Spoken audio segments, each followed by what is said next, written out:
Working with the Sandusky Brownfields Committee, we have selected 3 potential sites for community gardens. The gardens are projected to grow food for neighborhood markets, community-supported agriculture, and the farmers market. In the event of received stimulus funding, donations, and/or sponsorships, Erie Fresh, cooperating with Mulberry Creek Herb Farm, will begin to train and educate a community garden workforce whose mission will be to coordinate the growth, supply, and marketing of these gardens. The funding will also provide for an extended growing period by equipping each of the sites with a hoop house. The picture displayed is the Osborne Community Garden at Erie Metro Parks in summer of '08. The community gardens will also allow for neighborhood communities to save in up to 30% on their food costs during the summer season. 3rd Street is the first of the 3 brownfield sites we looked at for the potential of a community garden. On the east side, there is plenty of ideal space to grow. Shown here is a picture of Shine's grocery store that's going up for sale. It can likely serve as a neighborhood depot for CSA subscriptions and day-to-day produce. Another potential brownfield area we were interested in is the approximately 20-acre Cold Creek Crossing neighborhood on the west side of town. Apparently the developer has stopped his progress in the neighborhood, and certain members of the Brownfield Committee think that it is possible to turn this area into an edible park or urban food garden for the local residents. The downtown certainly has the most potential to become a symbol of agriculture in the form of community gardens within Erie County. Matching edible parks with the beauty of what our Sandusky greenhouse has accomplished will make Sandusky one of the most attractive community gardens in the state. We have already been shown plenty of support in order to gather supplies and materials to start the gardens. Recently we talked with Tom Spear from the Sandusky greenhouse, who mentioned that they will be letting go of a hoop house. This can be the first step in turning a community garden into a cold season producer. In this slide, the garden photograph on the right shows a city farm growing lettuce and other produce on top of 2 feet of rich compost on vacant property in Chicago. The city farm uses an impermeable layer of clay to isolate the food from potentially contaminated soil beneath. We will be building our soil in layers. In the City Fresh soil building program, the City of Cleveland delivers dump truck loads of wood mulch to establish a 22-inch base.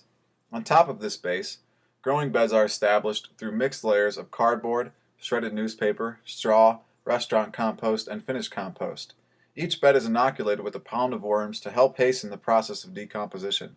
The man in the other photographs is working with the Oberlin College New Agrarian Center that gathers compostable food waste from local restaurants to construct soil for George Jones Farm. For this process, we believe the Erie County Solid Waste Management can play a vital role in recycling compostable materials for the gardens. The community gardens will be organically planted and fertilized with compost in order to grow as safely as possible.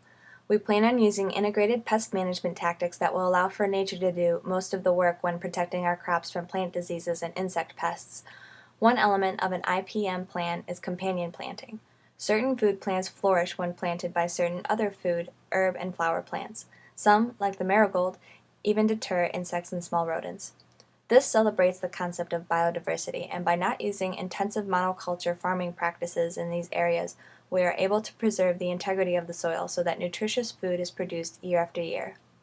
For our edible parks, we are going to use the concept of permaculture. These areas will be perennial agricultural systems that mimic the relationships found in natural ecosystems. We would use food-producing trees and plants that have been adapted to our region, and in order to draw native pollinators to these areas, we would plant native wildflowers. Interaction can be the defining feature for a community garden. In Erie Metro Parks, Osborne Community Garden, organized by the Men's Garden Club of Erie County, offers pesticide-free 20 by 12 spaces where unique relationships from vegetables sprout side by side. We watched 73-year-old Les Shahan, former tree trimmer and line clearer, and his 4-year-old granddaughter grab vegetables for dinner and investigate new blossoms.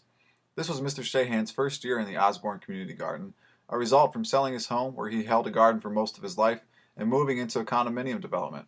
When asking Mr. Shahan why he gardened, he responded, "I enjoy watching things grow, and I, for one, share in his enjoyment." Mr. Shahan grew onions, tomatoes, zucchini, summer squash, beans, and more. Over the discussion of community gardens, we've come across these possible negative effects. Although we believe the value added within the garden will build a strong enough identity to the community that these effects can be limited. Growing food can rebalance the broken communication and solidarity of individuals in our area neighborhoods, as well as contribute in all of the other positive ways we've listed. The food obtained from our area grocery retails has become less of a social tool and more of a commodity for trade. Why? Well, food is something all of us know less and less about due to its traceability. and due to the companies who create a decentralized infrastructure that this common consumer cannot translate.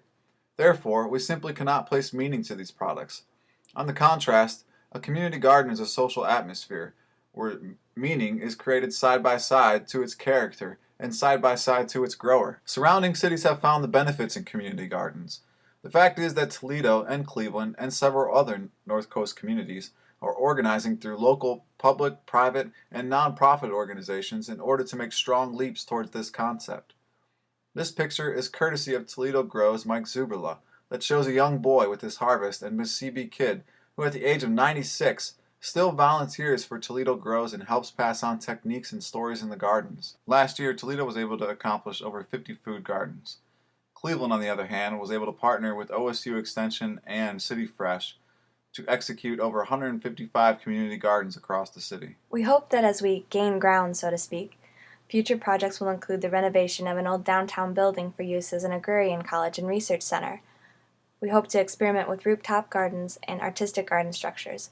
We'd also like to develop programs for area field farmers to increase their potential for agritourism ventures by installing prairie strips for upland game bird hunting during the cold season. The problems of the environment, rising food and energy costs, and a slowing economy have an answer within reach through a well-structured local food system that has the support of regional governments. We ask that as land is cultivated to serve the community, that it would be protected from any further development through the revised comprehensive city plan. We also ask the city to consider all of the information from our presentation and make the commitment to work towards a local food economy, as the time-sensitive window of opportunity for the stimulus money will soon be closed. According to the U.S. Census Bureau, Sandusky's population has shrunk nearly 1% every year since the beginning of the century. Shrinkage has become a theme across northern Ohio. As the land bank increases, perhaps the city could create jobs by using the areas as urban farms to produce food for its public sector. Due to the realization that residential development for a potential population boom is not an economically viable forecast, Cuyahoga County Treasurer Jim Rokakis presented this very idea in his City Club address on March 6th in Cleveland. For those of us who plan on sticking it out, for better or for worse, now is the time to come together as a community and work towards a sustainable economy. There are plenty of organizations represented here that are environmentally, socially, and economically conscious. This is where they grow together.